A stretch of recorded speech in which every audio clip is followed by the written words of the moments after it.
Stop. That is not the skeletal remnant of a war long past. That is a recent kill. It appears that Duxon isn't as abandoned as we would be led to believe.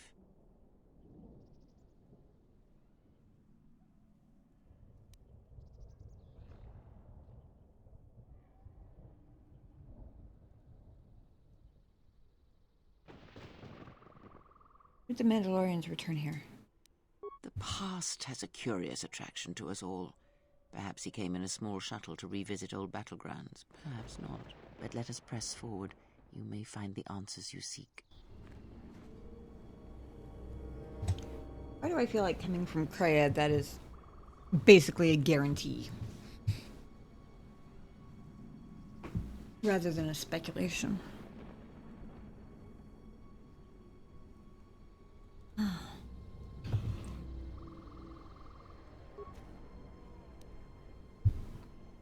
Hoping I'd get to ask the others. I mean, I was thinking he's probably not alone, but Canderous was, so I don't know.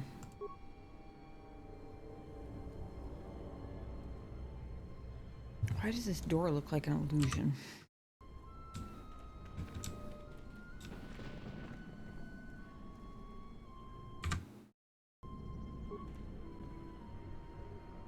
Answerable to anything short of high-grade explosives.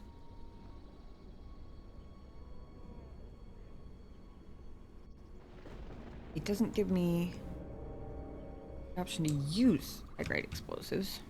Let's go. Okay, he's my detonations expert, so I figured I'd try.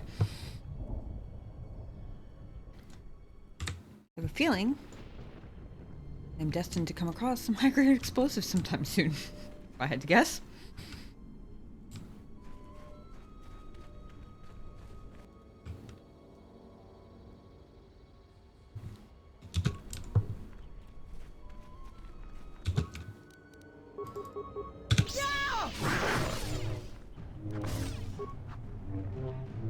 This won't take long.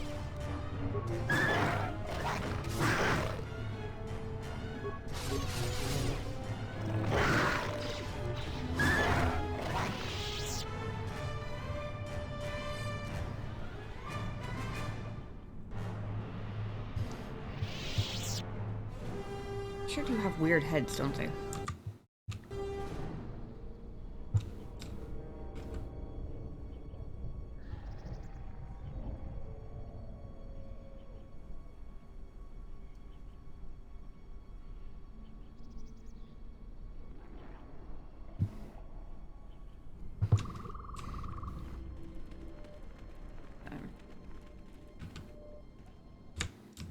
I don't know why, it just feels like a good idea.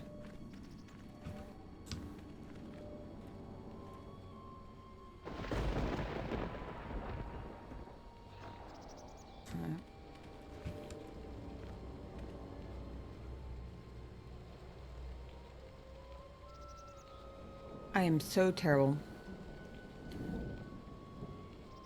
I'm a fail nerd. It's official. I should know what that logo is. Right off the top of my head, I feel like.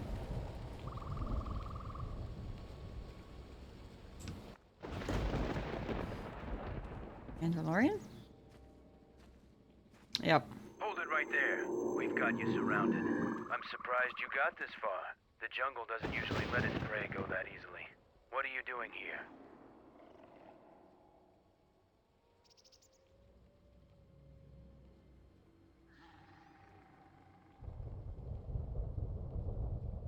What are you doing on Duxon? We claimed this moon decades ago, when we reforged ourselves after Exar Kun's defeat.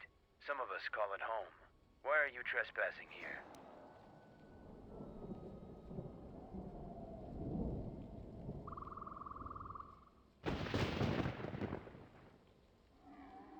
I was thinking of starting a Zerka office here.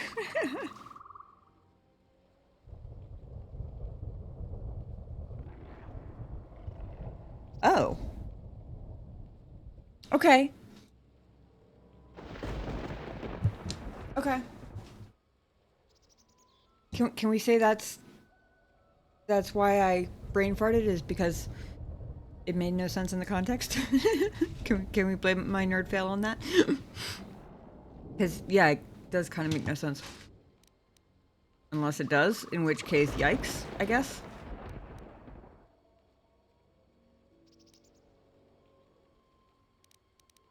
Our ship crashed when we were forced to land here. We expected as much. Few visit Duxon by choice. We have orders to escort you to our camp. Our leader wants to speak to you. Fair assessment. This may prove of use to us. Let us hear his words and see if they hold any value.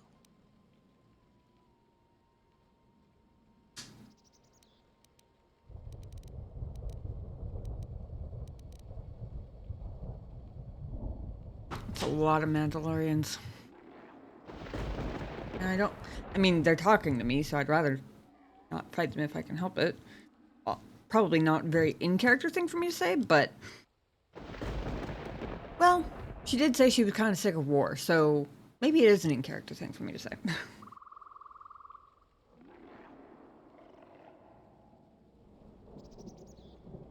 I mean, to be fair, not like they're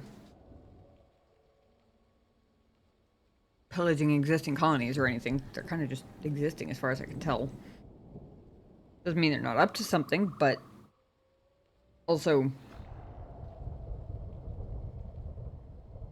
I guess it makes sense that they might call it home, although home, a campfire on a muddy mountaintop is a little bit interesting, but okay. Lead on then.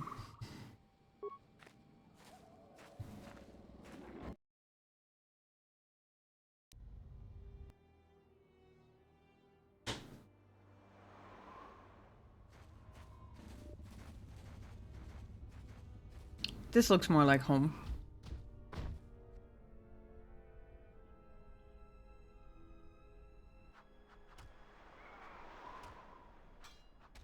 Big ass doors though.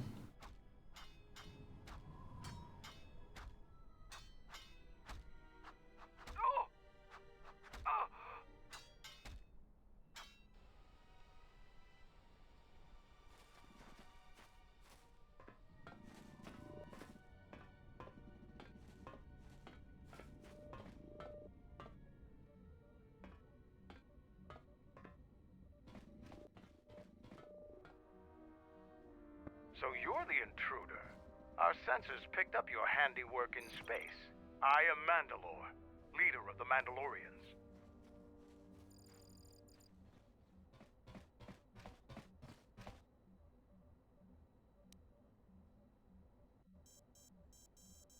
Is Mandalore sort of like a King Charles type of name where it's like whoever's the leader gets called Mandalore? Or is there actually only one Mandalore? Because I was assuming the Mandalorians were named after Mandalore. That kind of seemed to be what Canderous... Well, that's what I assumed based on the way Canderous talked about him. It's a title name. Okay. That clears up everything. I was going to have all kinds of questions about how freaking ancient this guy is, because he's got an entire race of, like, warriors named after him who were quite fearsome and quite plentiful like 10 years ago. So how old is this dude? If it's a title, that makes a lot more sense. I wonder if my character would know that.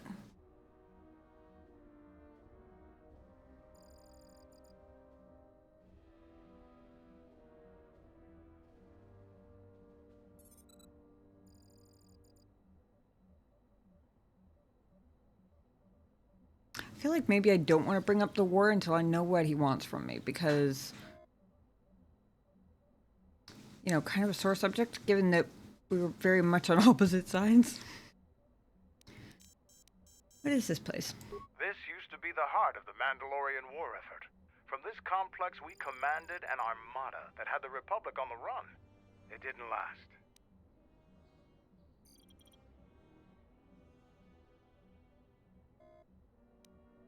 Why did you use Duxon? Mandalorians have a rapport with this jungle. Every moment here is a struggle. All creatures gripped in a constant war for survival. The sole purpose of the weak is to feed the strong. We train here and learn the lessons of the jungle. The beasts also help us keep our edge. You were basically the biggest reason they were destroyed besides Revan. Yeah, and I'm not... Given how he's talking to me, I'm not convinced that he actually knows who I am yet, which is part of why I don't want to bring up the war just yet. Because, you know, you might know who somebody is, and you might have seen, like, pictures or, I guess, holograms of them. But then you come face to face with them 10 years later, and out of context, you might not immediately make the connection, right?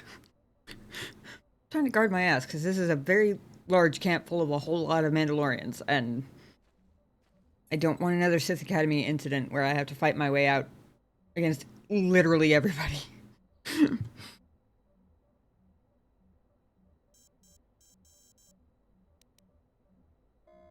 Your camp looks like it's seen better days.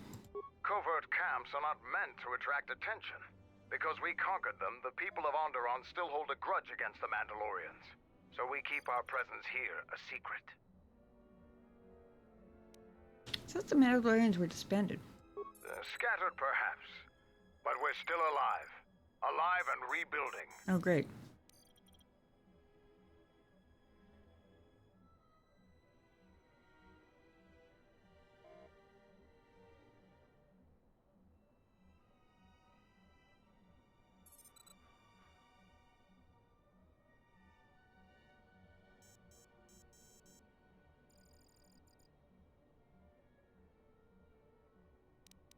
I mean, the second one kind of makes sense from an out-of-character perspective, but I can't quite figure out how my character would think that Mandalorians are just blasters for hire, considering that she...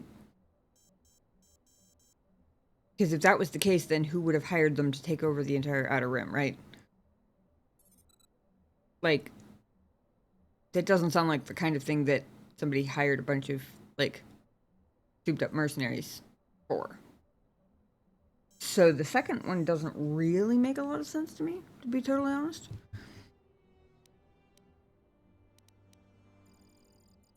I mean, he seems not particularly prickly.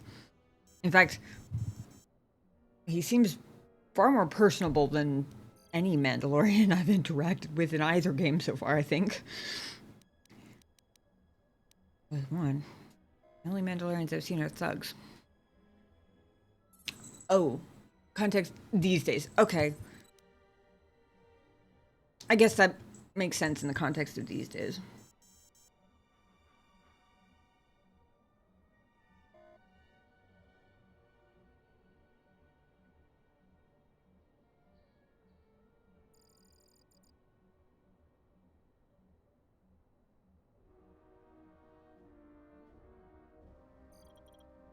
I guess that kind of makes the first one a little bit less, potentially less insulting too, if it's an implied, hey son, how's it going? Good to see you. If it's implied to be in the context of, like, recently. The only Mandalorians I've seen are thugs. Many Mandalorians have fallen from the path of honor, and are now no more than common mercenaries. But that is changing.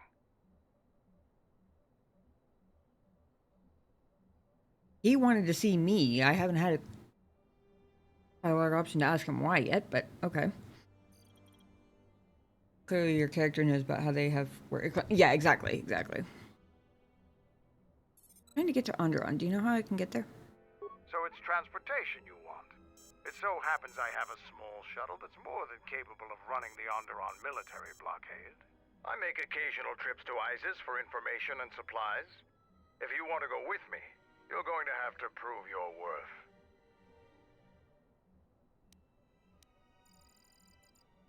Why'd you go to Isis? It's Mandalorian business, not yours. Fair enough, I guess. I'm not going to try and force persuade him. I have a feeling Mandalorians are probably like the... I've forgotten the species name again. I also forgot the name of the dockkeeper guy with... His name starts with an F. The funny guys with the New York accents. But I have a feeling that Mandalorians are probably similarly resistant to Force Persuade, if I had to guess. Can't you tell me more than that? I could, Hmm. but I don't know you. Fair enough. Once I get to know you, I might tell you more. But not now. How can I prove myself? Figure it out yourself. Ask around. See if you can make yourself useful. Or something that'll show what you're made of. Did I misunderstand something? Did the guy we ran into in the jungle not say our leader wants to speak to you? Maybe it was because he, like, anticipated the need for the shuttle? And, like, wants to get us off his planet, but doesn't want to make it too easy or something? Toydarians. Thank you. It was the New York accent that gave it away, wasn't it?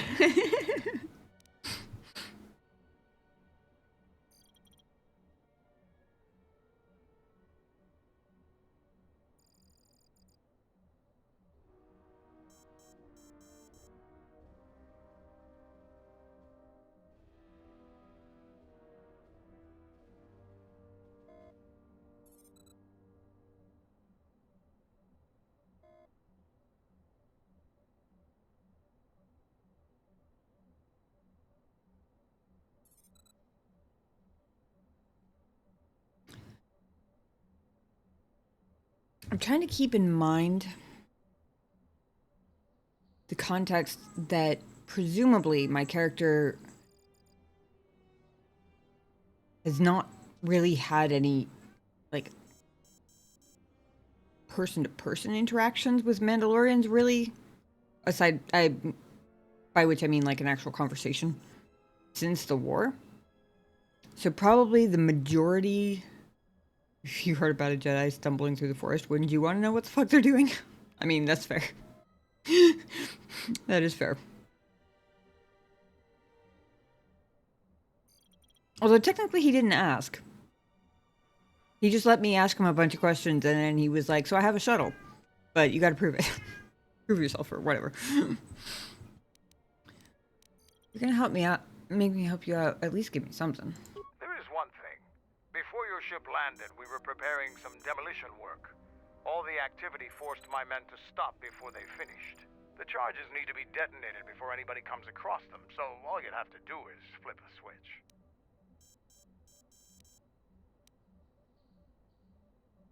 That sounds too easy. You asked if there was anything you could do, and I told you. Nothing in this jungle is as simple as it seems, though.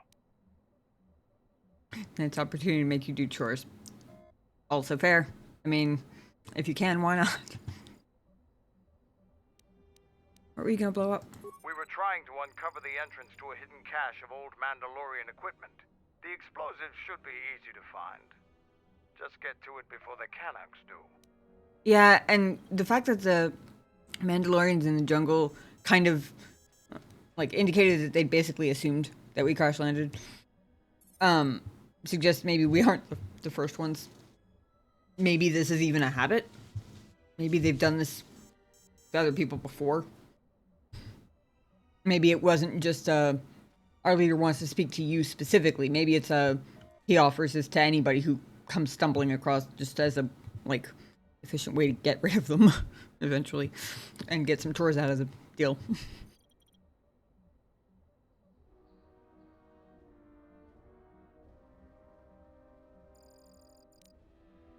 How would Canucks be a problem? Canucks are nothing more than pests, but they have a real talent for screwing up plans. Just get to those explosives in the next day or so and you'll be fine. Caches? What are in them? The last months before Duxon fell, the old Mandalore knew that Revan and the Republic were gaining the upper hand. He ordered our best engineers to hide caches of weapons and munitions throughout the moon, safely away from the enemy's hands. Why didn't the Republic just take them out? Don't you think they tried? It's real easy to hide things in a jungle. Even when they found some of our caches, our engineers left them some presents.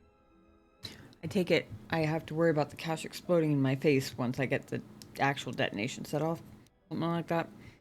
How big are the caches? They're not much more than a couple of plasteel cylinders. Before you get any bright ideas, if you uncover cache B13, leave it alone. Even if you survive the traps, it would require military-grade explosives to open without the proper access codes. What's inside belongs to the Mandalorians. I have a wild guess I've already stumbled across that one, unless there are multiple of them, which there might be. See what I can do. I'll let Kex know that you check out. We found more gear than we can use, so you can trade with him if you need some more supplies. Be careful in the jungle. Our patrols have stopped until the space traffic dies down. The challenging beasts have been cleared from the area, but what's left might still be too much for you. Thanks, I guess. What an interesting fellow. Oh, that's... that was...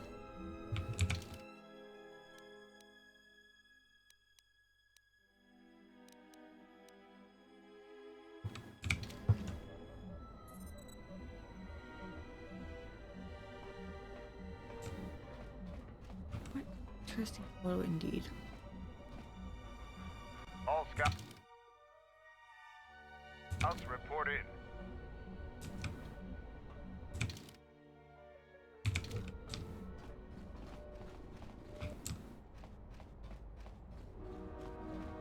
What do you want? Just kidding.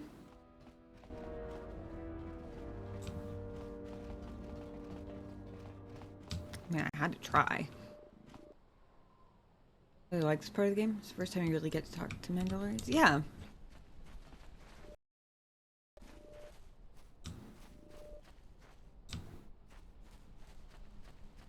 Damn it. Okay, I made it. Partially because I was still deciding, and I had mostly decided, but I also kind of forgot. Sorry, to answer Rading's question. I was debating between, Weapon Master or Watchman, but I was leaning towards the one that, how did they put it? Doesn't require you to do the hokey pokey. Yeah, it does, without requiring you to play the hokey pokey to trigger your damage benefit.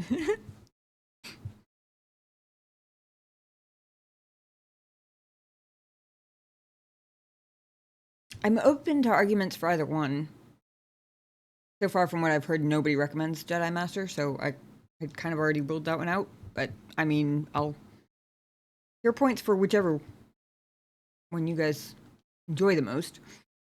I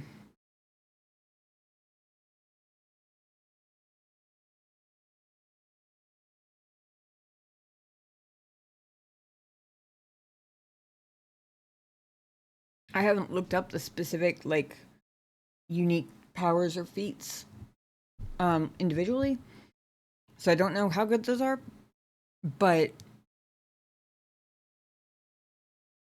I like this one for the, like, all-around stuff, but the description of Weapon Master kind of won me over a little bit with the point about being better against bosses that would likely save against your powers, and not requiring you to play the hokey pokey to trigger your damage benefit, because I don't have patience for that shit.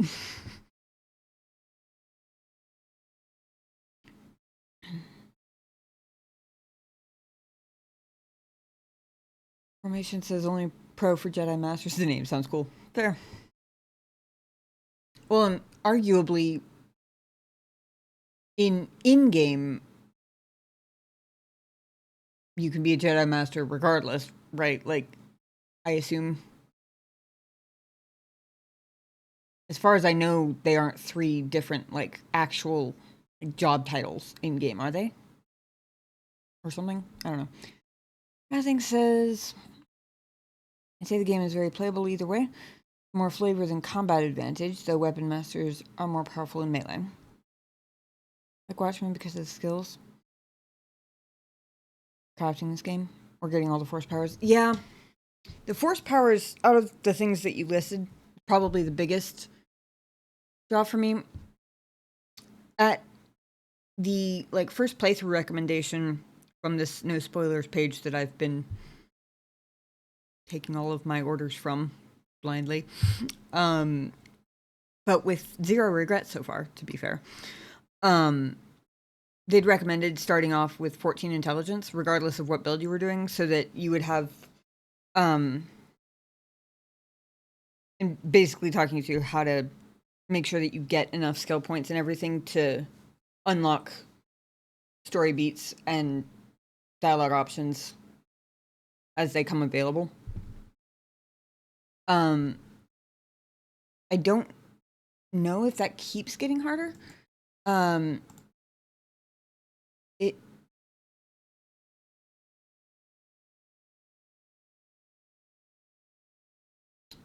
Do I still have that page up?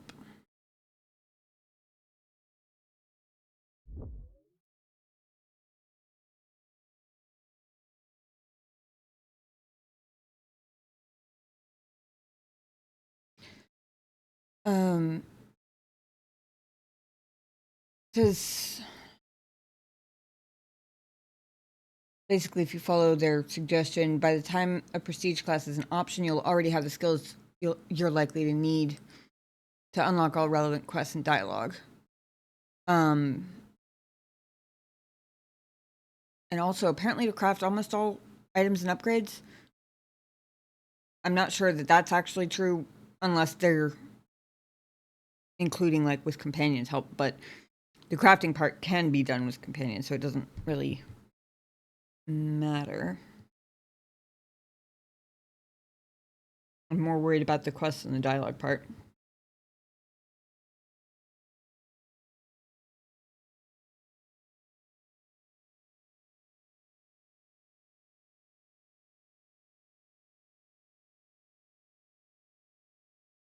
So I guess their whole strategy was basically making it so that it doesn't, from a skill point perspective, it doesn't matter which prestige class you pick by the time you get there. Because you'll already have enough of a basis to be at the levels you need to be at when you need to be there, I guess.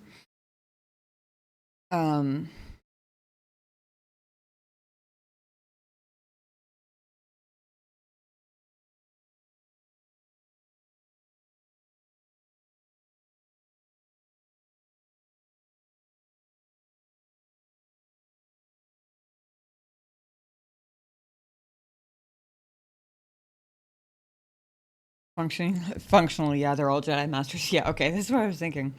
The only skills you absolutely 100% need to keep maxed out are Persuade and Security. Define maxed out. So DC keeps going up. Oh, so the DC doesn't keep going up for all of them?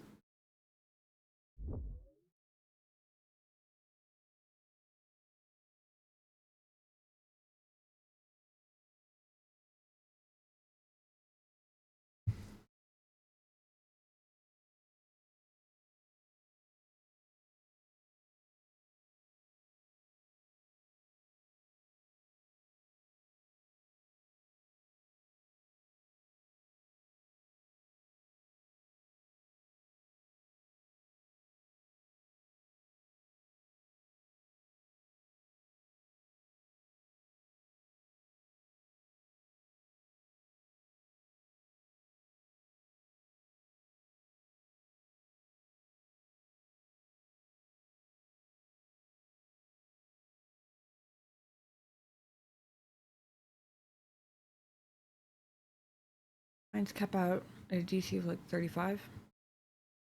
Current computer use stop whenever all repairs are one part. Oh! Almost all my repairs are one spike now. Or one part, rather.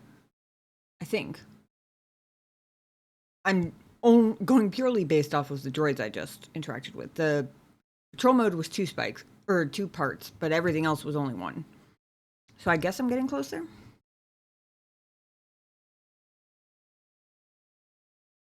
Quest-related thresholds are met before either of those. Okay, cool. So yeah, so I'm not too worried about the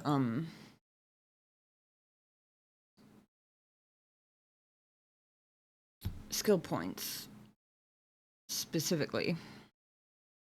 Good to know that I need to keep on top of security, though.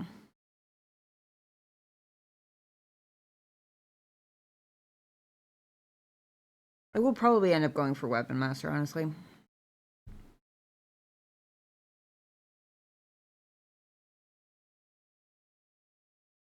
Because I've learned I can gain force points through other stuff. I don't actually know how mastery bonuses work either. What is a mastery bonus? I guess maybe it'll tell me when I actually prestige, but anyway.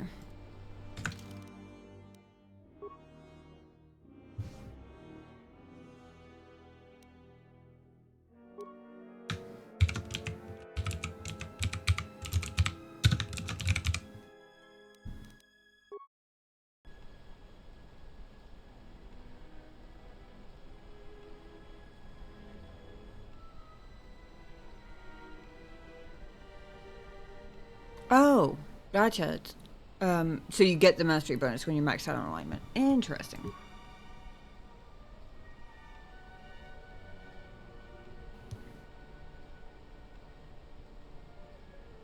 Is it one or the other? Oh, it's... No, I'm just an idiot. I assume that +3 Constitution is probably from maxing out while I'm still Sentinel, and I'll get the +3 Strength when I actually prestige.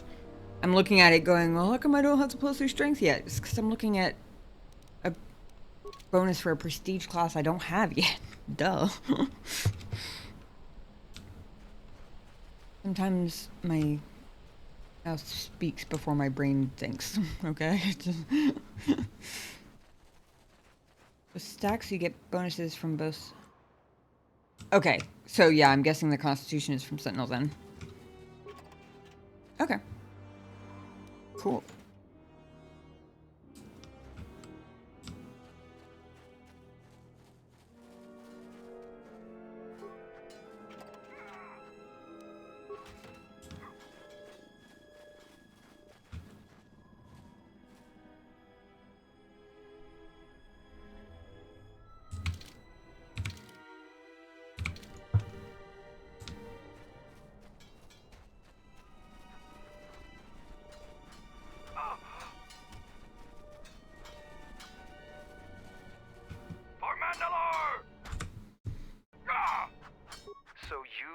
Visiting Jedi.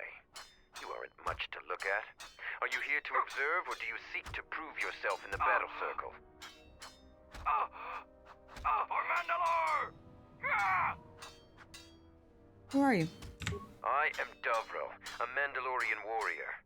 I have yet to taste real battle, so I test my worth in the battle circle instead. I feel like maybe he just answered my question, but why do you fight in the battle circle? Our history is one of battles and wars, but there are times when even we must deal with peace. The battle circle allows us to hone our skills by fighting other Mandalorians.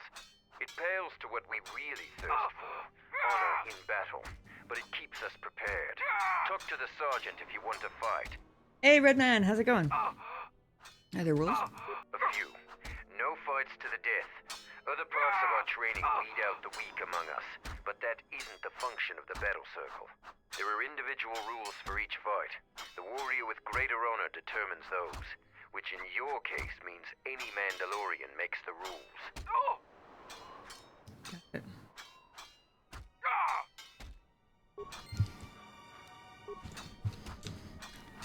Fighting arena, except hopefully minus the Bendak Circular insta-kill. So the Jedi Order isn't completely dead. You always had hidden strengths. Very hard for even the wisest Mandalore to judge and predict. I have studied much of the Jedi since our defeat. I would be honored to cross blades with you in the battle circle.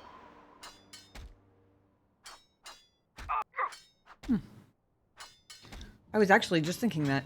You don't seem as aggressive as the other Mandalorians. This is not a battlefield, Jedi. If it were, I trust you wouldn't have the same opinion. I prepare and train, readying my mind and weaponry for a real challenge. Peace is not our natural element. Mandalorians handle it differently. I focus on educating myself in the martial techniques I will need to succeed in the next war. And you two a fight? No, it is up to the sergeant. The battle circle was not designed to settle petty vendettas and rivalries. Its primary purpose has always been teaching. Learning from books or holovids is useless when battle rages and soldiers are dying around you. Real knowledge can only be gained through combat. Perhaps we can learn from one another in time. How does the battle circle work? You talk with the sergeant. Today is his day to preside over the circle. Each fight is different because the Mandalorian with greater honor dictates the terms of the engagement. But there will be no terms if we fight. Everyone else will deny you your lightsaber and the use of your force. But I want to fight you with all your skill. Victory isn't important in the battle circle. What is important is discovering more about yourself and your opponent. I feel like I shouldn't like him. But I do. Because he seems... He's clever. He's a smart one. Because he's absolutely right.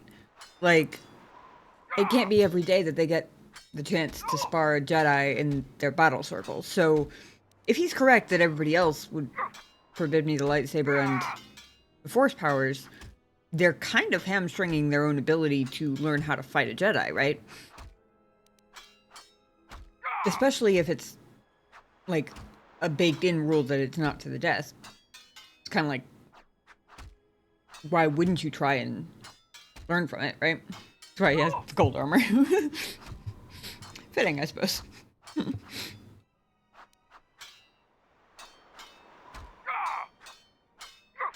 he's also dangerous. Because he's so smart. Which is why I feel like I shouldn't like him, but I do anyway. Braylor. This is our battle circle. You should leave us. This place is for Mandalorians alone. Even if the sergeant lets you fight with us, you will never truly be one of us. So, I'm really bad at detecting subtleties of speech with much background noise as these guys are causing. But is it just me, or are all of the aggressive Mandalorians Aussie?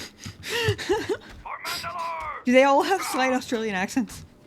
Actually, might have been the same voice actor for both of those guys. I don't have any idea, but...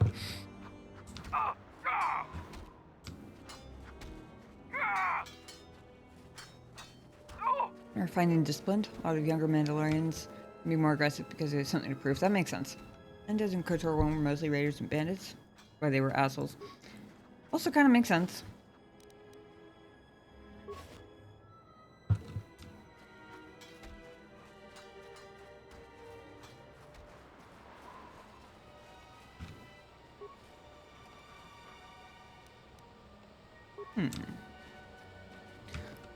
Spike Tunneler is the stronger one, right? Went through the entirety of KOTOR 1 never actually using them, so, you know.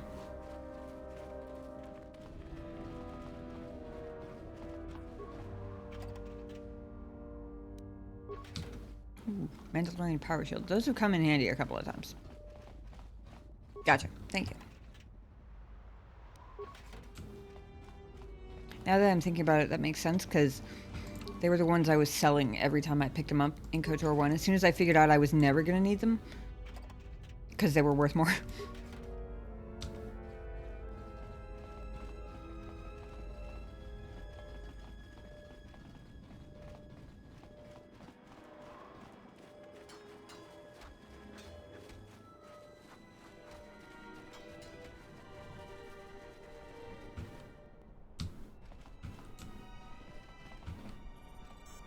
Oh, I saw the screens and thought it was control room, but it's not. Hold on.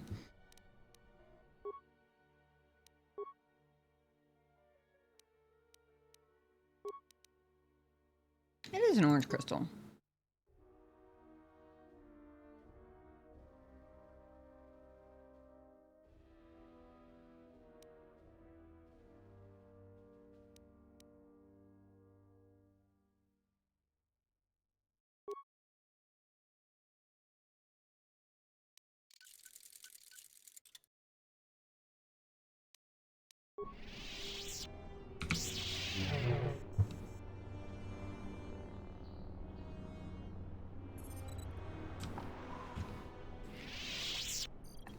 I don't know how I ended up buying an orange crystal without realizing that I already had an orange lightsaber in my inventory, but we're just going to pretend that didn't happen and keep looking for the most unique colored crystal I can find. Right now it's orange, so nobody else can have orange.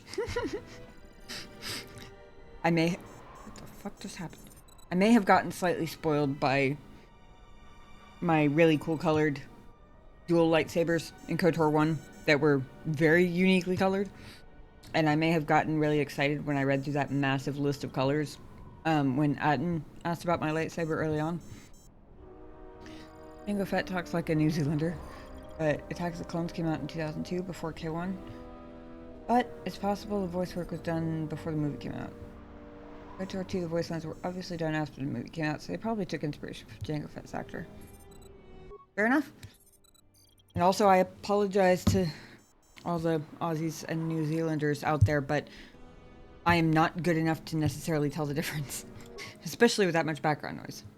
So much your computer isn't working. Got it. It took me 3 tries to actually read that before it disappeared.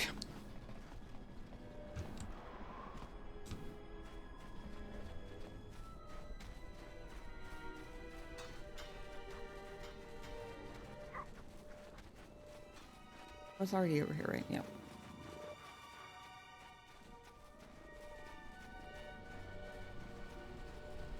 They sound almost the exact same. Yeah, exactly. Our number 12. Our training hones us. The galaxy will fear us once more. You mistook a New Zealander for an Aussie in real life? So, you're the Jedi the camp's been talking about. Are you planning on exploring the jungles to the south? I might. Who are you? I'm Zarga. I instruct our raw Mandalorian recruits in the ways of discipline and battle. I sent one of my warriors, Kumas, into the jungle. It's been 3 days, and I want you to bring back his corpse and his survival pack.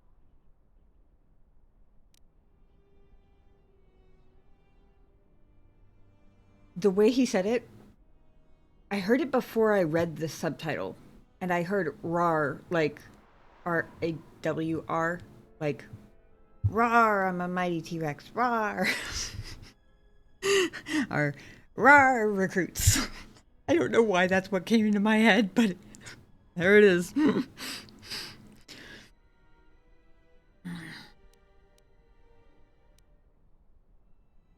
sure he's dead?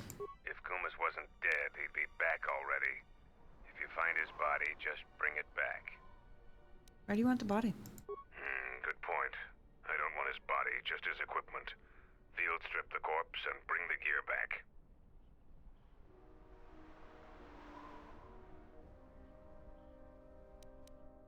Find Kumas' bio, bring back his gear.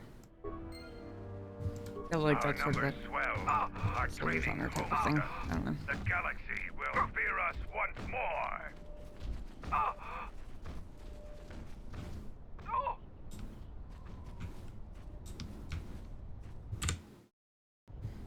Boss Mendes. Right, stand back. Let's see if that Sith's blood. Fixing anything in this rot-infested place is an uphill battle. It would probably help if you were typing on the computer instead of in the air. Just saying. Keyboard's over there. What's the problem?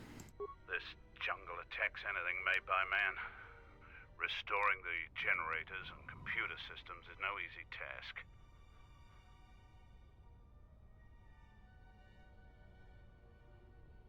I don't remember if one of those is higher than the other at the moment. I think they're probably the same. Sith blood.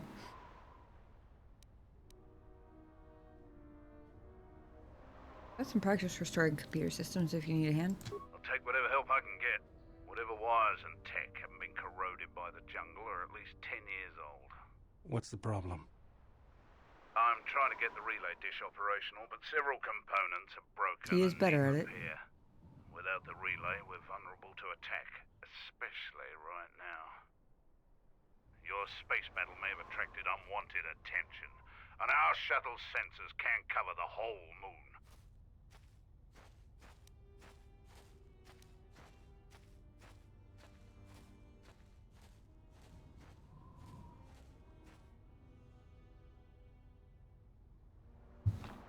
On the one hand, I feel like it's reasonable for my character to be a little bit reluctant to help hide Mandalorians in general. But, on the other hand, they're talking about getting me off the planet, which means that me and my crew will all know they're here at the very least. So, you know, they might be hidden from the Republic, but they aren't fully a secret anymore. Let's get to work fixing it. Oh, seems just about everything involved with a relay dish is broken. I've been trying to fix it for weeks and still no success. I can take a look at it, if you will permit it. If you think you can help, there's the broken cables right over there, and the relay maintenance structures behind me. You can find the telemetry computer in there. The only thing I know for sure is we need a new phase pulse converter for the tracking computer. Where can I find a phase pulse converter? That part's rare enough in most spaceports. Finding one here would be difficult. We actually already found one in an old weapons cache, but flaming Canox ate it. Ate it? That's a problem with Canox. They'll leave you alone if you keep your distance. But if you turn your back on the pests, they'll eat anything they can get in their mouth. Guess that explains why I pulled a carbine out of the stomach of one of them. Hey, I'm Doobie. Welcome in. YouTube. Y'all are having a great day tonight. I got to catch a few hours of pleasant start. Oh, well, I'm glad. Welcome in. I am indeed having a pleasant day. I'm meeting some surprisingly friendly Mandalorians. Not that I'm complaining about that. You know, it's a nice surprise when not everybody is a rude asshole, but, you know.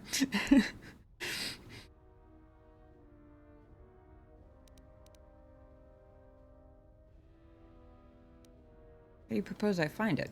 Just gut every Canoc you come across. You wouldn't believe the things you can find in those little beasts.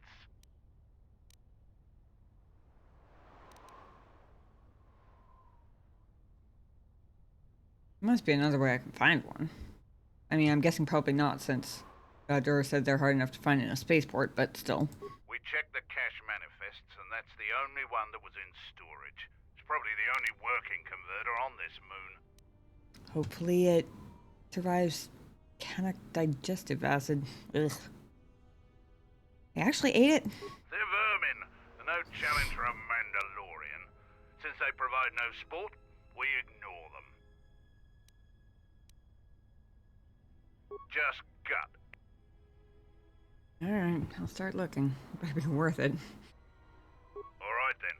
Come back when you have the converter and we can see about getting these systems working again.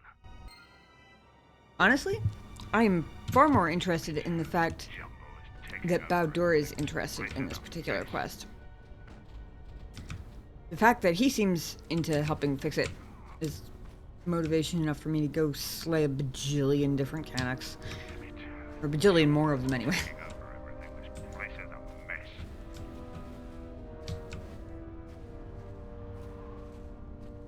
Ready to head back to your ship? Give the word and I'll take you there. Oh. Cool. We've called off our patrols outside the camp. We usually find some entertainment in clearing out the worst of the beasts. But without our patrols, some of the larger beasts may be around. None of us will be around to bail you out of trouble. You've been warned. Duly noted. Bao-Dur just likes fixing shit there. And honestly, he's gonna be better at it than I am, so fair enough. I'm absolutely willing to let him do it. Why'd you call off your patrols? Our sensors picked up 3 ships landing in this area after the space battle. Hi. If any of the Onderon military come searching for those ships, we don't want them finding our base. Interesting that military is in the subtitle equivalent of air quotes, which I guess would just be actual quotes.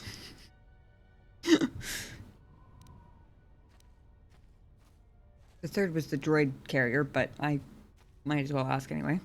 At least, I assume it was. I don't know. It was some sort of freighter. It didn't land in any of the clearings along the path. Knowing some of the larger Duxan beasts, the crew's probably already dead. Why are you hiding from the Onderon military?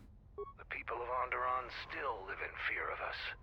They were the first world we conquered in the Mandalorian Wars. Their resistance was laughable. We cut through their defenses like vibroblades through cloth. ISIS fell within hours. If they knew we were here, they would eventually gather enough courage to attack us. It is not a battle we wish to wage. Yet. Is there anyone else on the moon? Who knows? Our relay dish is down, and until It's a very Zuko dramatic repairs shrug it, for a guy in so much we're blind. armor. The Onderon military has cordoned off the planet, so there shouldn't be anybody else down here. Still, our sensors occasionally pick up signals on the surface. Signals? What signals? It's like someone is searching the planet, and doing so under the noses of the military. Whoever they are, they've stayed clear of us.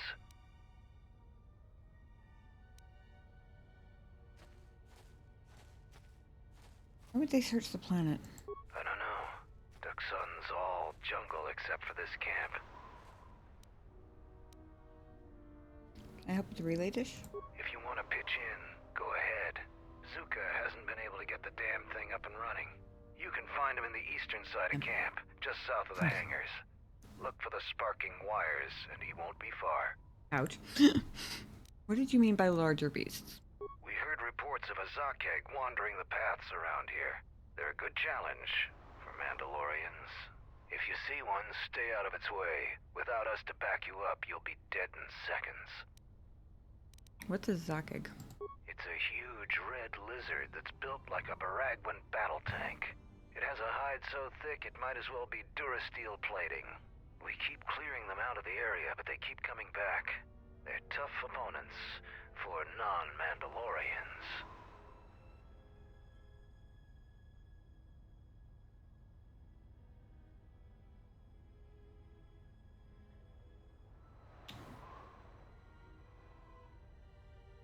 Do I want to commit to fighting this thing?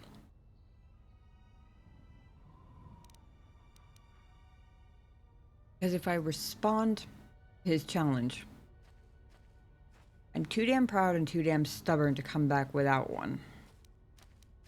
So I gotta be sure.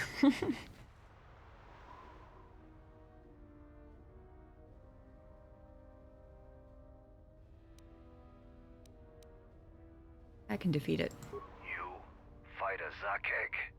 If you survived such a battle, you'd gain much honor. Good to know.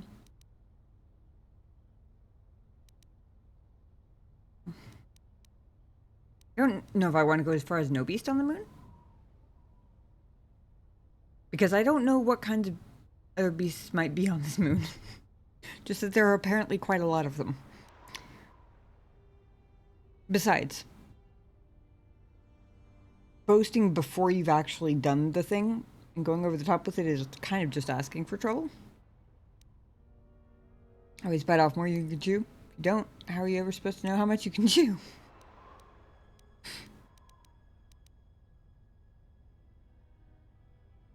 Yes, but you end up way less embarrassed if you don't say you can chew an entire pizza in one bite.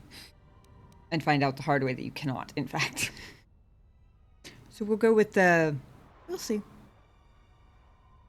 I'll be back after I've defeated one. Confident. Not backing down on the confidence that I can take on a Zakeg. But not volunteering to take on literally any beast on the entire moon. Because that feels like just tempting fate. Strong words. It would be amusing to see you try to kill such a beast. Try the outlying jungle paths if you're determined. Got me a to sort location out, to... And bring me back a trophy from your kill as proof of the deed. Zakeg hunters now, apparently. For better or for worse. Taking over everything. This place is a mess. Is that him I'm hearing muttering from all the way over here? Ah, there's Kex. Not a friendly one, I got it. No Beast on the Spoon is a match for me, is the kind of edginess I live for in these games. See, to me, there's something satisfying about being, like, pretty casual about it. Like, we'll see.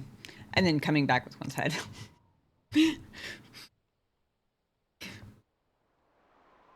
It's like a shifting of pressure, sort of. Like, if you're super casual about it, and it ends up being harder than you thought and you have to try a couple of times, then you can always brush it off as, I haven't gotten around to it yet. They don't have to know, if you died and got revived, because those are game save things. That's not happening in game. Nobody has to know. Whereas if you go for something like No Beast on This Moon is a match for me, then you're basically setting a really high bar that you then have to meet, or else you look like a fool. Which means that it's also going to be less impressive if you kill the Zakic, because there was all this bluster beforehand about any beast being doable or whatever, and if there's something worse than a Zakic, then they're going to follow up with that, right? Whereas if it's kind of just you might be right, we'll see. And then you come back with one's head like it's nothing. That's the kind of satisfaction I love, personally. Where they're like, wait, you actually went for one? Because they think you're, like, backing out, right? They think you're being casual because you're going to try and, like, duck the challenge or something. Sometimes.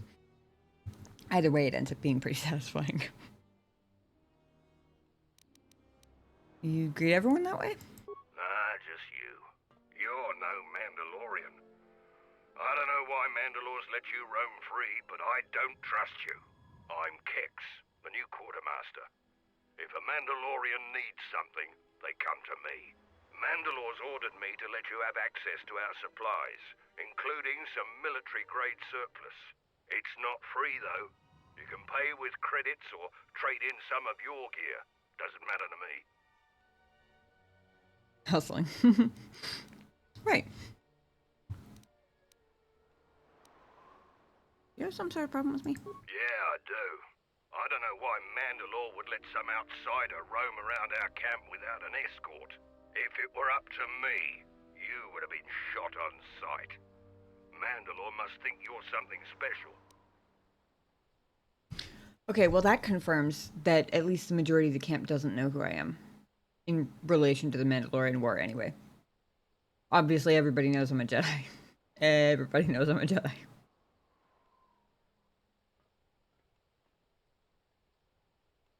It hasn't been indicated one way or the other whether Mandalore knows who I am. But if Mandalore is a title, then I have no idea what he would have been in the war. Also, is there more than one? Is Mandalore the title of, like, the leader of all the Mandalorians, or is it like a general where there can be, like, several of them? I would assume there's only one because it's not, like, Mandalore something or other, right? And I would think if there were a number of them, you'd have to be able to distinguish between them, but who knows? How'd you end up as quartermaster? The greatest honor for a Mandalorian is to distinguish themselves in battle. But as age comes upon us, some are forced to find honor in other pursuits. They assist as freighter pilots, technicians, or quartermasters. There's honor there, but it's nothing compared to the heat of battle. For someone young like me, this task is distasteful. There are many battles left in me, yet I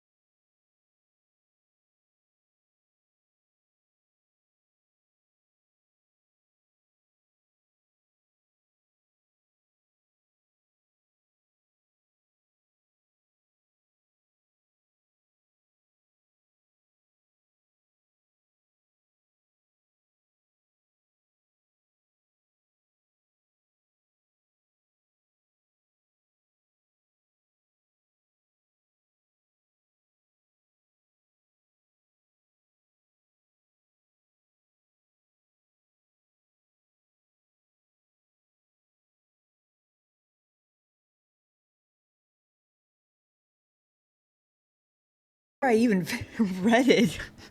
That's impressive. Uh-oh. Stream dropped for a second.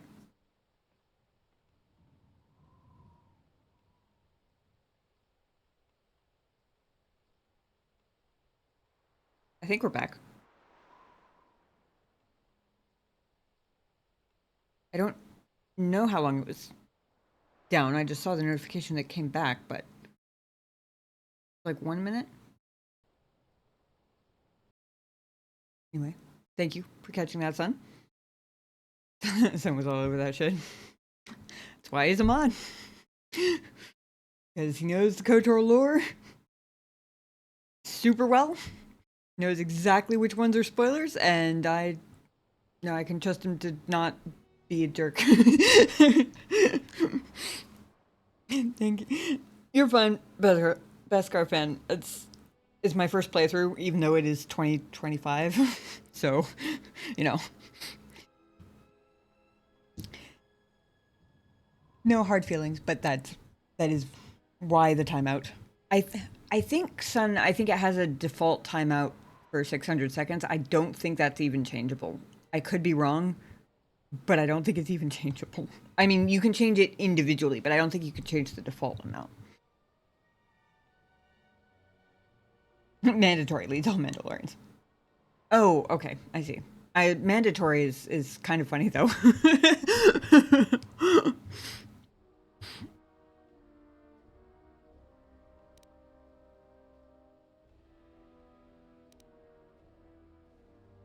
You tell me about the area? It's bad enough I have to stand here and pass Yeah, out okay. I didn't think it was supplies going to be while the others go chit-chatty on type, but it was patrol. worth asking. I'm not going to disgrace myself further by being your guide. The only advice I'll give you is, when you're in the jungle, shoot anything that moves. Then shoot the things that don't move, just to be sure. Good to know. I guess it's a good thing that bosters don't take ammo. Spell check. It was a funny spell check, at least. What do you have to sell? Blasters, energy shields, armor, and other fighting gear. All in good condition, though I doubt you could afford it. What, non-Mandalorians are known for being brokies now? Okay, see what you have. Either that or he just means he was going to raise the prices of everything for me, which is entirely possible, to be fair.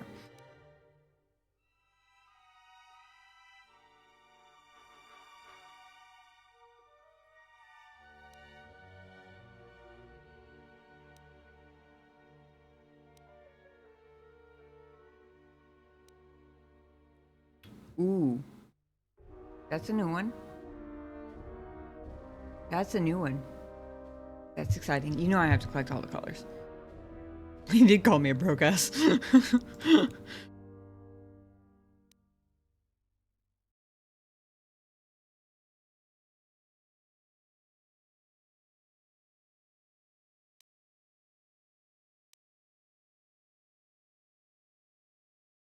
Terrorist survival gloves. Gloves name is a marketing tactic to remind people that a little extra protection is a good investment. Developed by Zerka. Shocker. Following the bombardment of terrorists by Darth Malik, all-purpose gloves became quite popular. I don't think they'll save you from an orbital bombardment, but sure.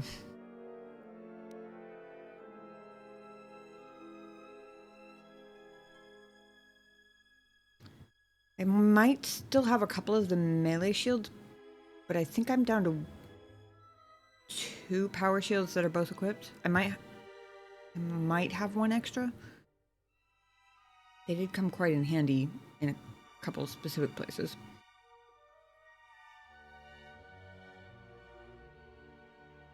Yeah, exactly. Because when I think survival, I think terrorist. Right? He means the player might know. I mean, if we were talking real money, the player definitely wouldn't be able to afford his prices. Just saying, my character is much richer than I am.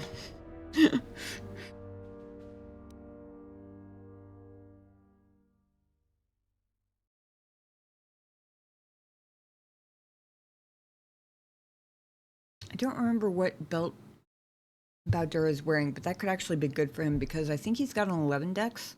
That would increase his dex by 1 modifier and give him 1 to defense.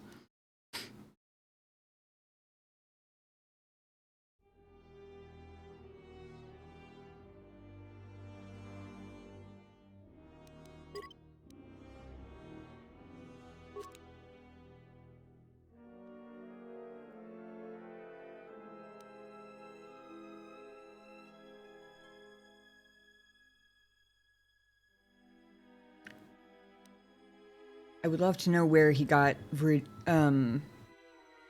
fancy colored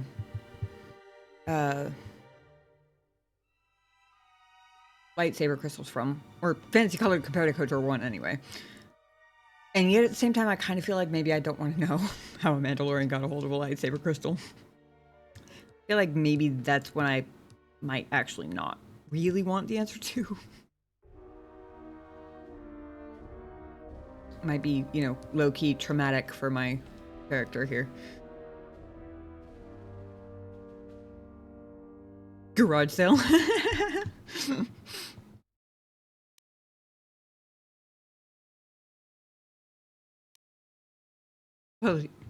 Probably just picked up an abandoned lightsaber out of an escape pod. That would be the nicest. Until they're no longer spoilers, basically. There isn't a time limit on spoilers. It's like, if they're spoilers for the end of the game, then you have to wait till I finish the game, basically. I mean, you know, if it's still a spoiler, then it's still a spoiler.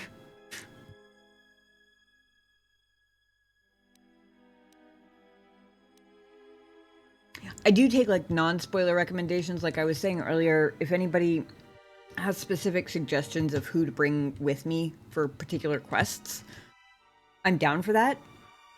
I'm also completely fine with you not telling me why you have specific recommendations for people. Like, I'll just take the recommendations because, you know, sometimes certain characters have extra commentary or things that are interesting in certain areas that I wouldn't know about, but that's not a spoiler because you're not telling me what's going to happen, you know? Spoiler alert, Canucks taste like shit. No, the majority of people who come in to watch is because I'm so far behind, because I'm like 21 years, I can math, late on this game. So there aren't a whole lot of people doing first placers. So a lot of people, including me, enjoy experiencing the organic first playthrough, which is why I try to avoid spoilers. It's more fun that way anyway. I don't think I specifically need anything else from him. I don't have a good enough memory for armor stats to know off the top of my head. Too many companions and too many different types of armor. Like, I don't know off the top of my head what any given person's current armor defense bonuses are. Like, I just don't have the memory for that many different numbers that are all, like, close together. Formation says we love watching newbies stumble around in the dark. Rite of passage. Fair enough.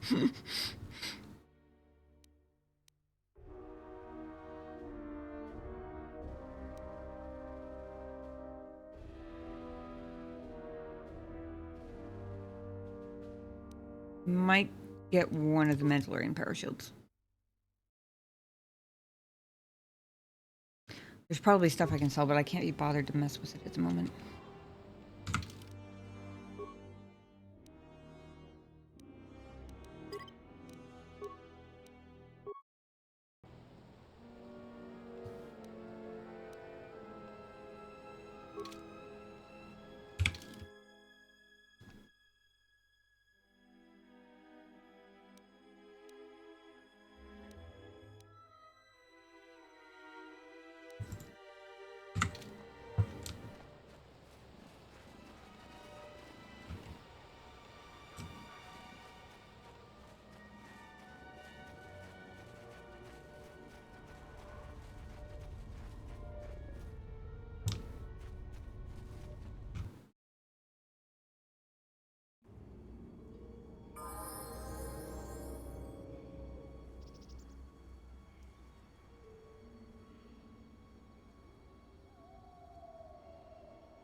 I don't know why that startled me.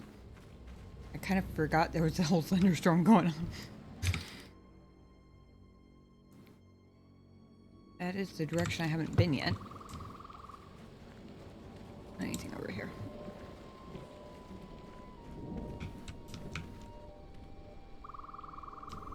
Oh, absolutely. I haven't found the Zessen Shaw yet, but I found, at least, unless that's the one Atten's wearing. I don't remember the name of it, but it was sort of similar. I'm currently wearing the no, he's wearing a different Joshe one, I think.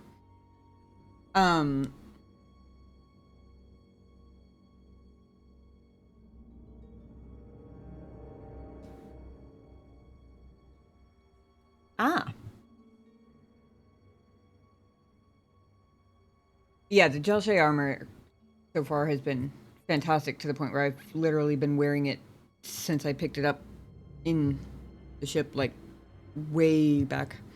I tried to switch to the new one, but it ended up... This one had better stats for me. Sometimes he sells crazy good stuff, but from the looks of it, stuff is standard. And a heavy suit, not heavy armor, is pretty good. Light armor that can take medium armor upgrades. Ooh, that's good to know. Mandalorian Ripper is also top-notch. Gotcha.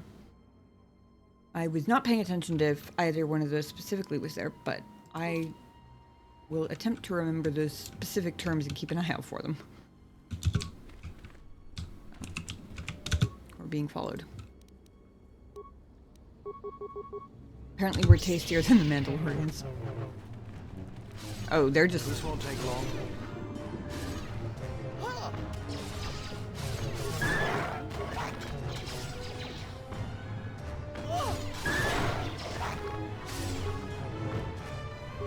Let us end this.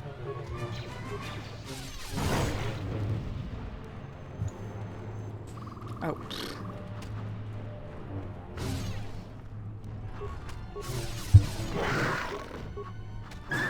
Let me handle this. Do you know what I just realized? Starting off with the strength boosts until I got enough feats to finally get around to getting the finesse one actually ended up being a good thing.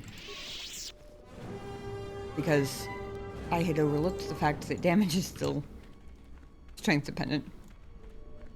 Worked out reasonably well. My constitution. Yeah, it's making a certain amount of sense. Another young Boma. Open up a hunting lodge and sell some pelts. I can make a killing on them. If anybody, if there's a market for these pelts, I don't know. They haven't let me skin any of them though.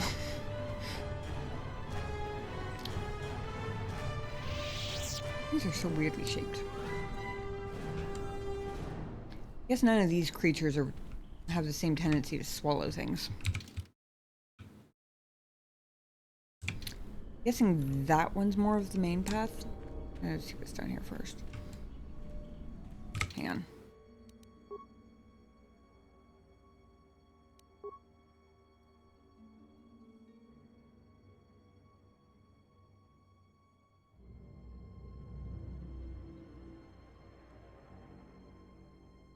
Outlying jungle paths. Okay, so I need to be prepared just in case I run into one, because this might count as an outlying jungle path.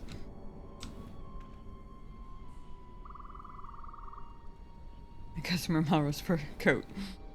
Custom Malrus. Boma leather boots. Stylish lizard green. Sure, why not?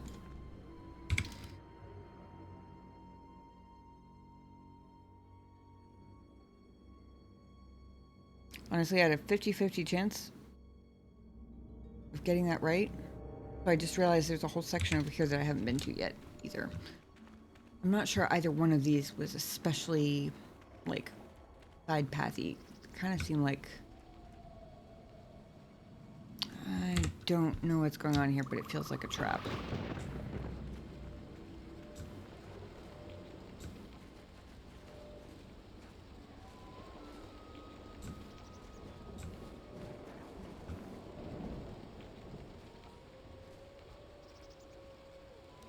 What's going on? Yes.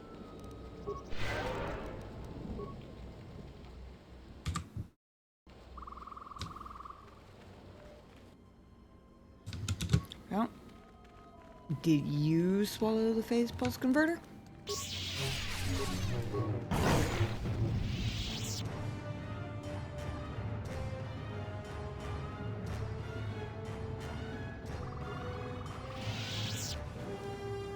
Oh my god.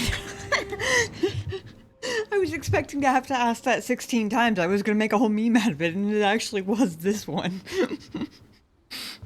Okay, well, that was not nearly as tedious a task as it could have been. Right then.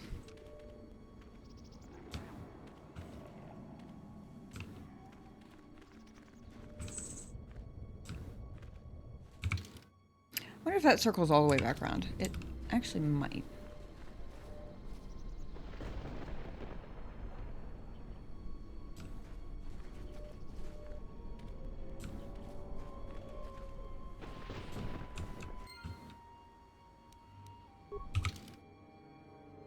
Oh, okay, this is the bunker he was talking, or not bunker, but cache he was talking about.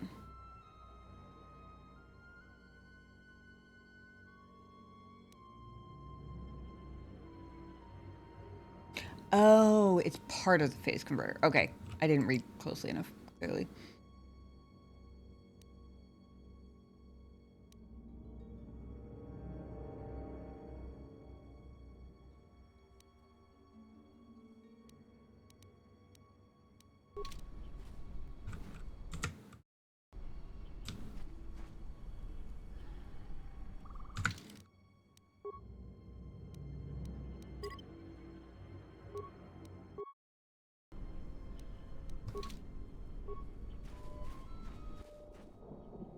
You see a permacrete detonator.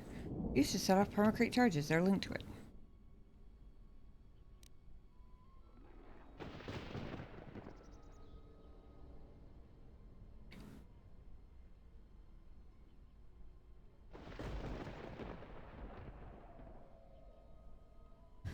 Maybe I'm just paranoid because the environment is so weird and there's so much like tall grass and rain and sharp corners, and I know that there are big beasts out there and stuff, but everything feels like a trap.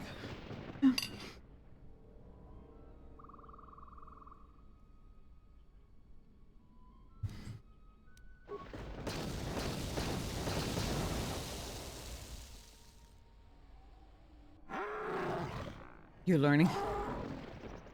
Clearly not well enough.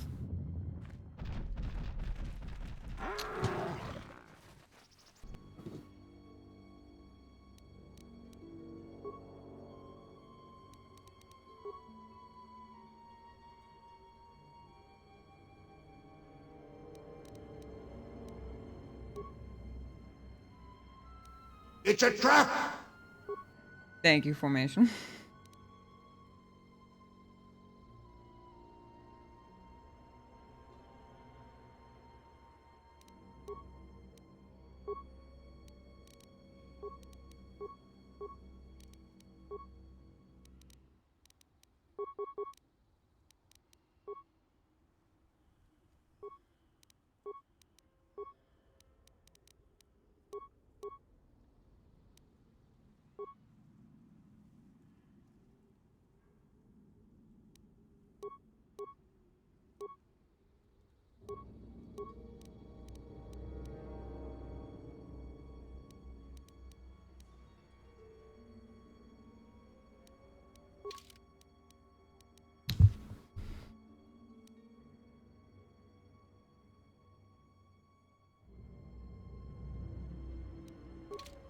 I don't suppose beasts are especially good at will saves, do you?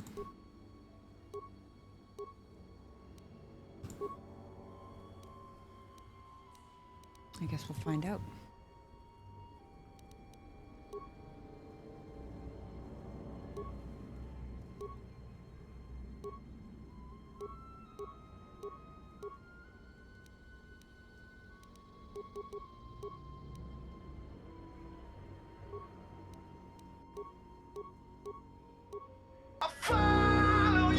Thanks for the follow, I appreciate that. Kill cannons to find stuff. Canics.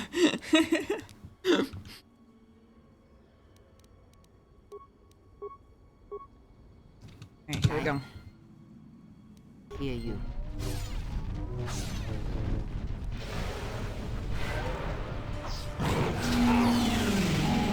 Oh my god, that was loud.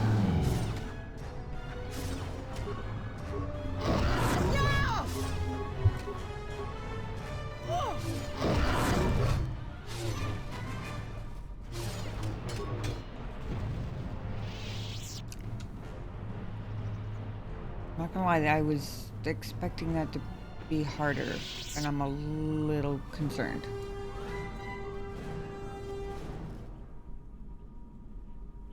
Oh, hey look, it's one of those Mandalorian rippers. Hey, jump scare holy. Yeah. Yeah. I did not know that it sounded like that, but that was crazy.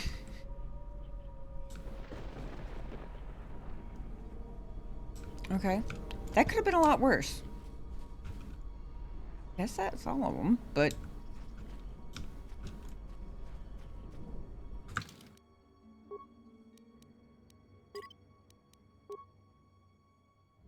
we did pretty good on that, I think. I'm hesitant to even say that, because...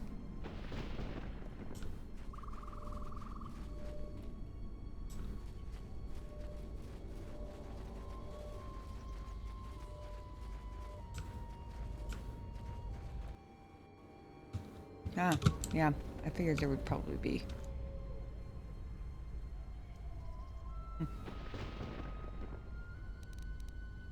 Yeah? Yes, I know, thank you.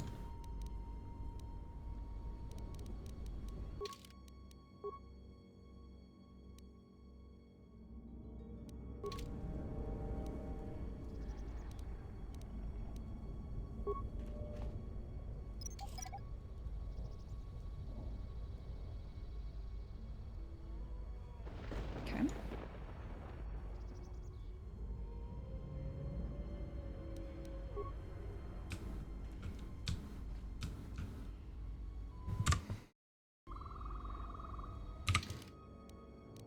I have a demolition expert.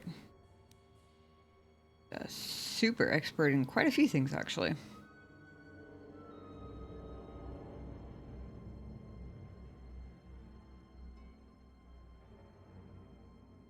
What I was looking for. Oh, yeah. I couldn't remember whether I was supposed to actually get stuff from the cache or not.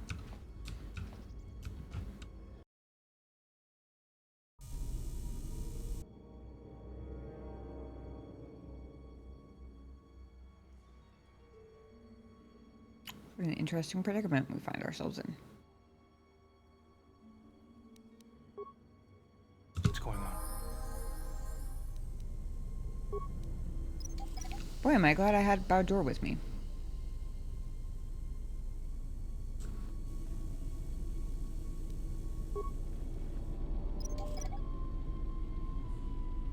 Don't like how many of these dudes are in here.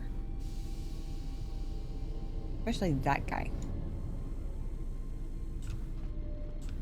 Instruction droid better than battle droid, though, to be fair.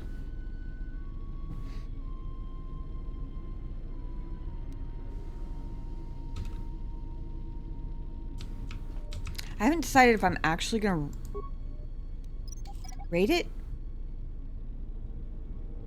or if I'm just gonna collect the mines and report back that I did their chore for them. Because, to be fair, I am trying to get on their good side. And on the one hand, their whole focus on honor is sort of like primarily centered around battle-related honor, but it is objectively more honorable to not steal from them. So maybe I get some points from them for that. Who knows?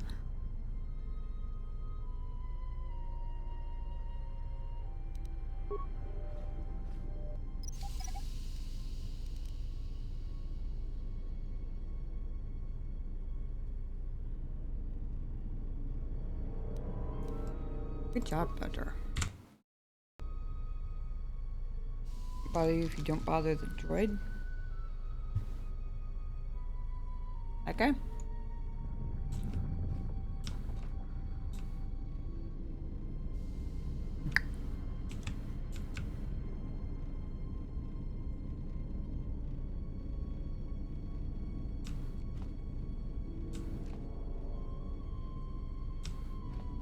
I mean, they do kind of have it.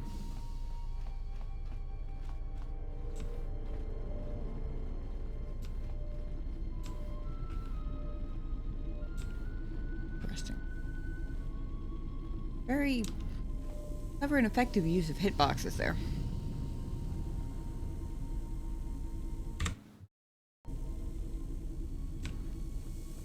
We're gonna play it straight for now. I know it's here now. I know where it is. I know where to find it again.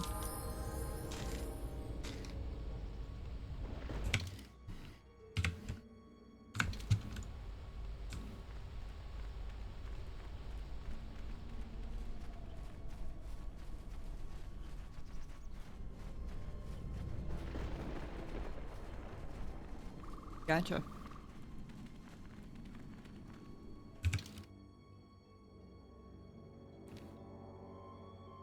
I was safe in that regard anyway because I have pretty decent security and I'm pretty sure Bowdur's is even better. Mine's 21, his is 24. So, yeah. Probably would have been fine without bashing them anyway, but...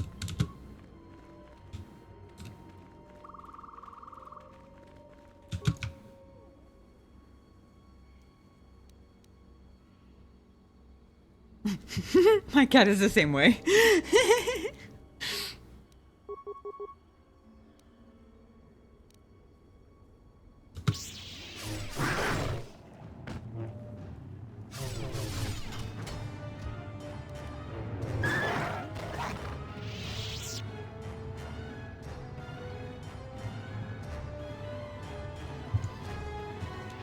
No pelt. I guess nobody wants custom Malrus pelt, whatever, coat, rug. They could make a very interesting shaped rug, to be honest. Let's get this over with.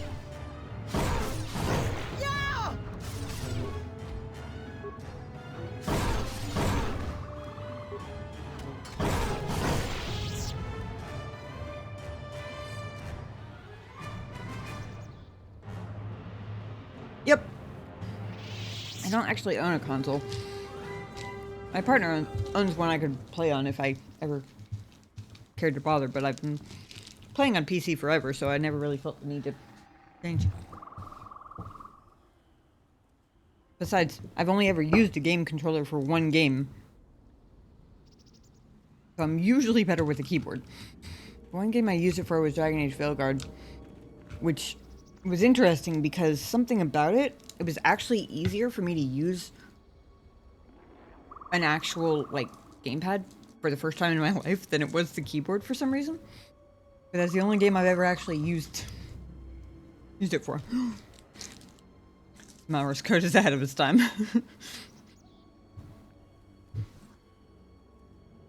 Oh, that's cool.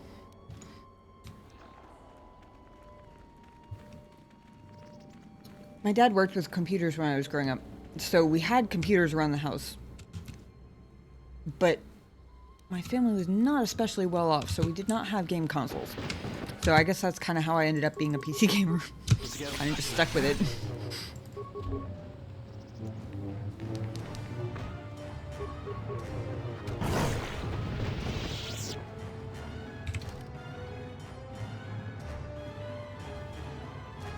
I think this is going to connect.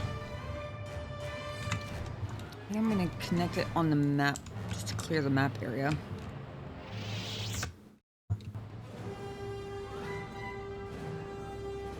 I did feel I needed a controller for Veilguard, weirdly enough. Actually, I didn't specifically feel that I needed a controller, because I'd never used the controller, so I wasn't where my brain went.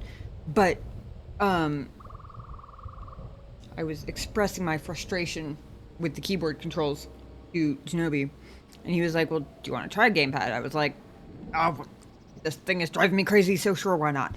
And it actually ended up working way better than I thought.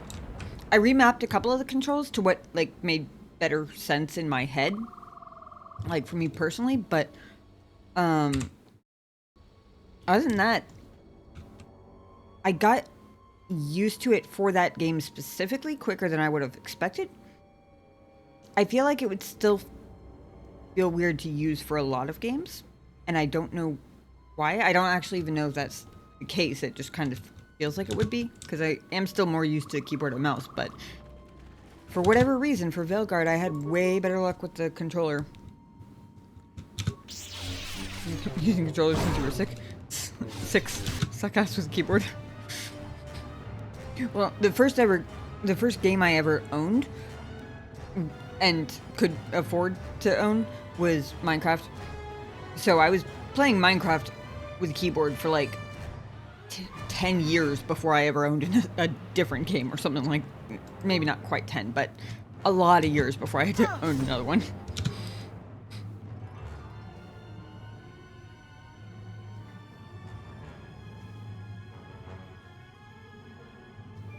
Cool, congratulations, Beskar.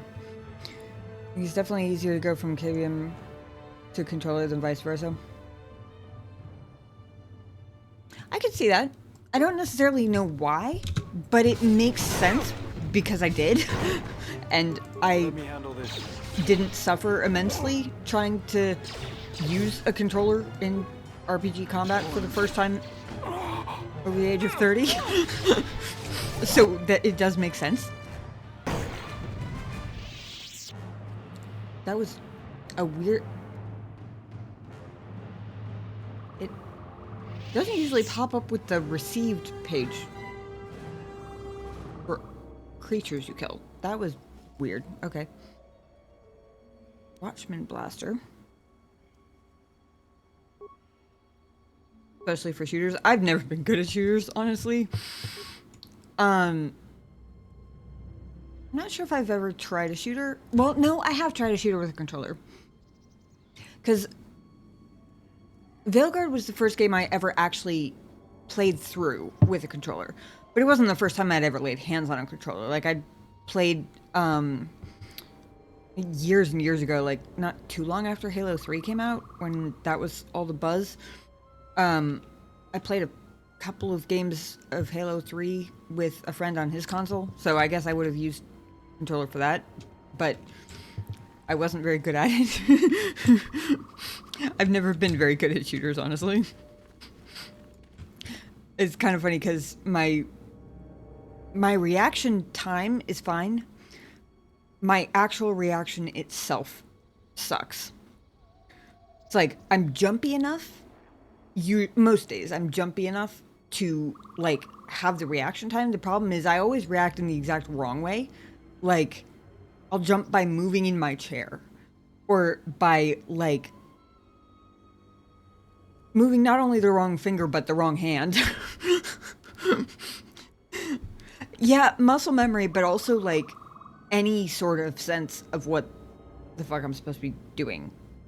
If that makes sense. Like, I will regularly just use the wrong hand for no particular reason. Like, even keyboard and mouse, like, if something jump scares me, I'm just as likely to hit the keyboard as I am, like, the mouse, or vice versa. I don't know. It's like something about getting jumped, because that's the other thing, is that it's not a controlled reflex.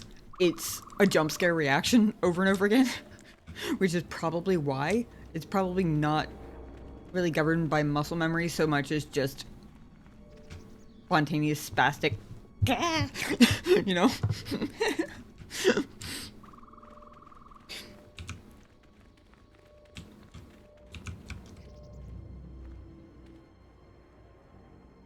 Sure, your audience would love to see you play Fallout 3 New Vegas and Fallout 4. A bit more shooty, but that system lets you freeze time. Ooh, that's cool.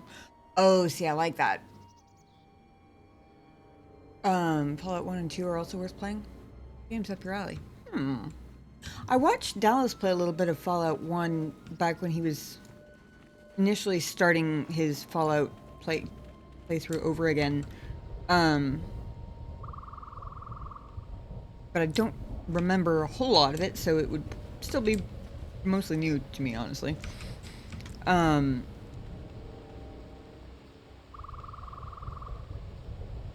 don't even know what the WAW is, but COD is probably not gonna happen.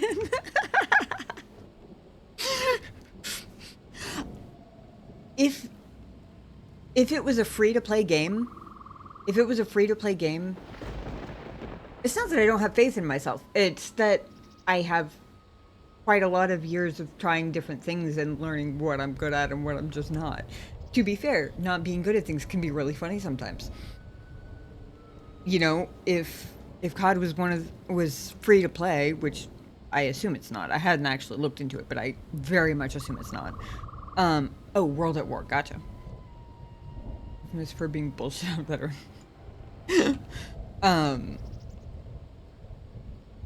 If any COD was free to play, we could maybe do that as like a funny like streamiversary segment or something, just so you guys could laugh at me failing. Because it could be genuinely hilarious for you guys. It's not something I could do every week because my heart would not be able to take it. It would be way too because I react by getting jump scared rather than, you know, controlled reflex. My poor adrenaline system would need it to be pretty limited, but we could do it as like a special occasion, something or other, you know? Or if there's something similar to the free play, like I don't want to go pay $60 for a game I'm going to play once, but you know, why not, Besker? If you mean you wouldn't laugh at me, I appreciate it, but trust me, I would be laughing. It's fine. It really is fine. There's nothing wrong with having a good chuckle at yourself from time to time. I feel like that's pretty healthy, honestly. You can't take yourself too seriously after all.